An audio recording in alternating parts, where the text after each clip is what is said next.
Hola, ¿qué tal? Wall Street cierra su mejor semana desde la elección presidencial de Estados Unidos con avances de por lo menos 2%. Los inversionistas han optado por la compra de acciones desde que Trump ganara la elección presidencial el 8 de noviembre bajo la promesa de introducir políticas que aceleren el crecimiento económico de Estados Unidos. Pero, ¿qué tan sostenibles son estos avances y qué es lo que los mercados pueden esperar de Trump? Converso sobre ello con Alberto Bernal, jefe de estrategia de inversión de XP Securities. Bienvenido, gracias por acompañarme. Muchas gracias por la invitación, Carla. Wall Street continúa imparable. Vemos al Dow Jones batir ya 14 récords.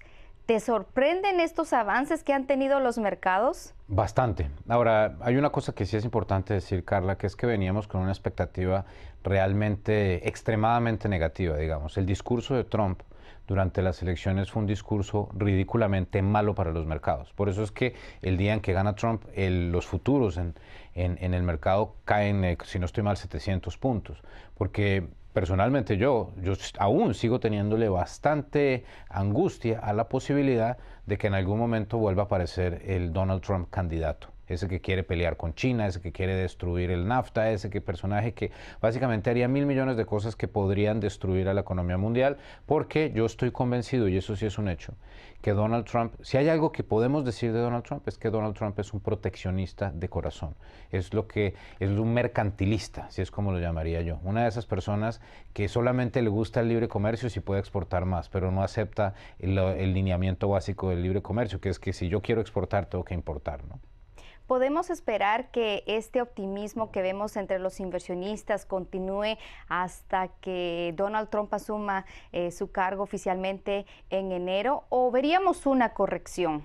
Pues mira, yo creo que en este mundo en que todo se mueve a toda velocidad, Twitter, Facebook, etcétera, yo pienso que mucho de lo que estamos viendo es una anticipación a lo que podría venir, ¿cierto? Entonces creo que es importante tener eso en cuenta. Y el otro fenómeno muy importante acá, y eso yo sí creo que es una parte muy importante de las expectativas y lógica de las expectativas de los mercados, es que yo sí creo que Trump va a pasar una ley, y el Congreso de Estados Unidos va a pasar una ley dándole una amnistía a los corporativos de Estados Unidos que tienen dinero por fuera del país, a los Apples, a los General Motors, etcétera, que tienen una cantidad de cash por fuera, pero que no lo han traído a Estados Unidos porque tendría un costo de impuestos altísimo. Entonces, si tú haces una amnistía, es muy posible que estas compañías traigan por lo menos una gran parte de su dinero de vuelta, y ese dinero, hay gente que dice, se iría a invertir en nuevas oficinas, nuevos edificios, etcétera. Yo no creo que eso vaya a pasar porque la nueva economía es diferente a la vieja economía, pero lo que sí te puedo pronosticar es que mucho de ese dinero que volvería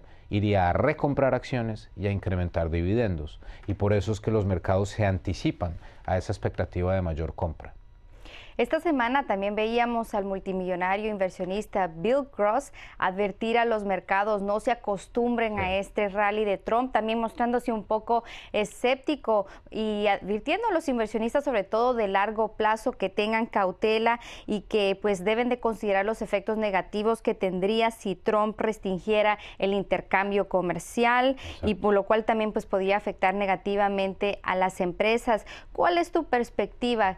¿Donald Trump cumplirá, llenará las expectativas de los consumidores? Veíamos que ya la confianza del consumidor en máximos de casi 2 años porque se muestran optimistas por estas nuevas políticas, y llenará las expectativas de los mercados.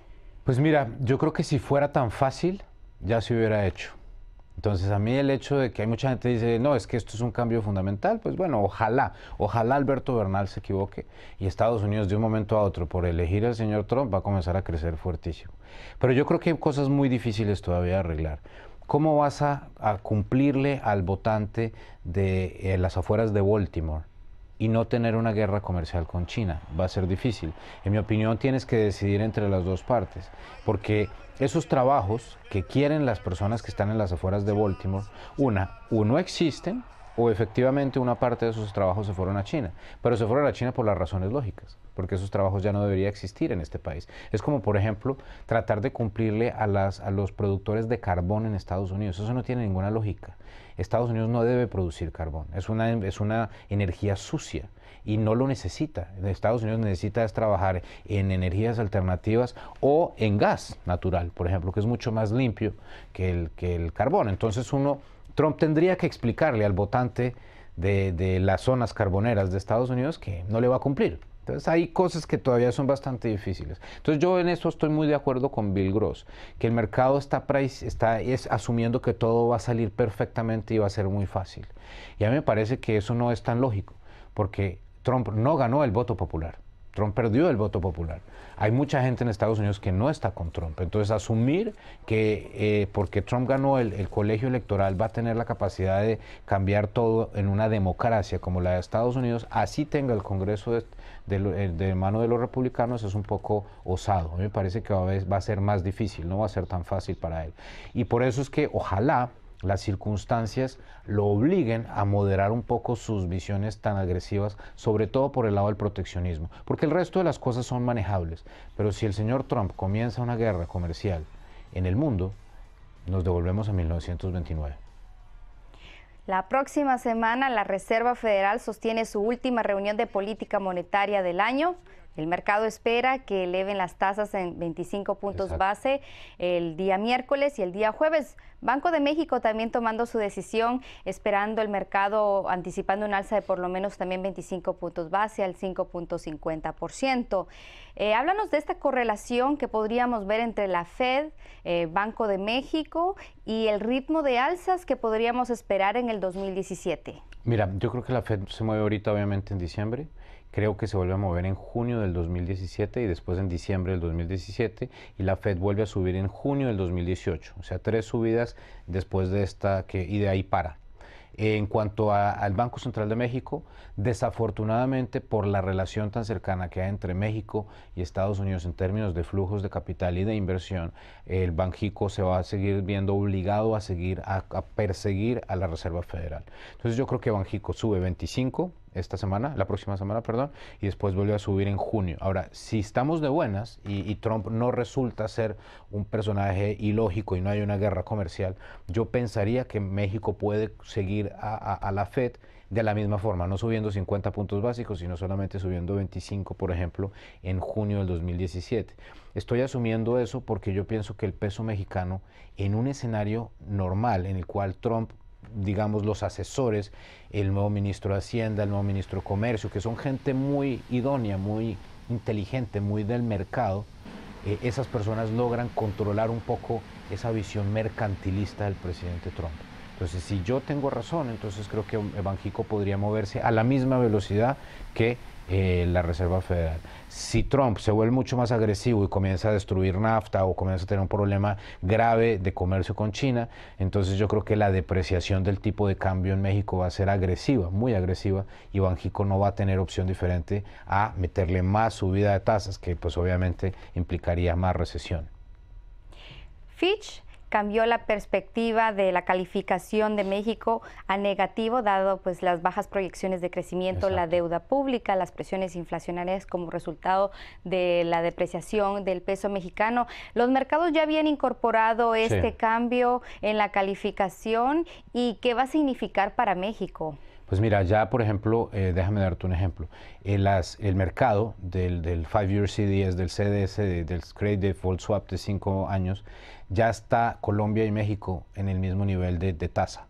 Y eso es ilógico porque México tiene más calificación que Colombia. Entonces el mercado ya se anticipó a esta expectativa de un deterioro de tasa de rating de México. Entonces, ¿por qué está haciendo Fitch esto? Pues porque todos estamos teniendo que hacer lo mismo, porque la verdad es que no hay forma de buscarle yo personalmente no veo cómo vaya a ser bueno para México que Trump hubiera ganado. Quizás geopolíticamente habría más inversión de China en México, eso podría uno pensar, porque si Trump comienza a tener una visión nacionalista y meterse otra vez al país, entonces México queda como aislado, digamos, y si yo fuera China, con todos los recursos que tengo, comienzo a entrar a México con inversión para coger más poder en México y hacerle contrapeso a Estados Unidos, porque eso sería una política geopolítica lógica. Entonces, quizás por ese lado, pero desde el resto, yo veo muy difícil que bajo Trump veamos más inversión extranjera o mucha más inversión extranjera yendo a México. Y también veíamos preocupación por parte de los inversionistas que sostienen deuda mexicana para el próximo año. Exacto. ¿Cuáles son las 3 cosas que deberían de temer para el próximo año los inversionistas o enfocarse en México? Pues mira, yo creo que la verdad es la estabilidad del tipo de cambio. Mientras tengamos estabilidad del tipo de cambio, yo creo que los inversionistas internacionales van a estar suficientemente tranquilos.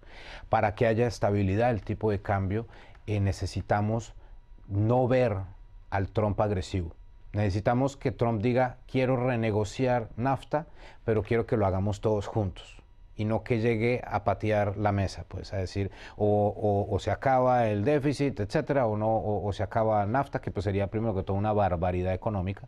Pero bueno, asumiendo que no tenemos ese evento, yo creo que podríamos esperar que los inversionistas internacionales no van a entrar mucho más, pero por lo menos lo que tienen lo mantengan. Gracias, Alberto Bernal, jefe de estrategia de inversión de XP Securities, por acompañarnos hoy. Carla, un placer como siempre. Muchas gracias por la invitación.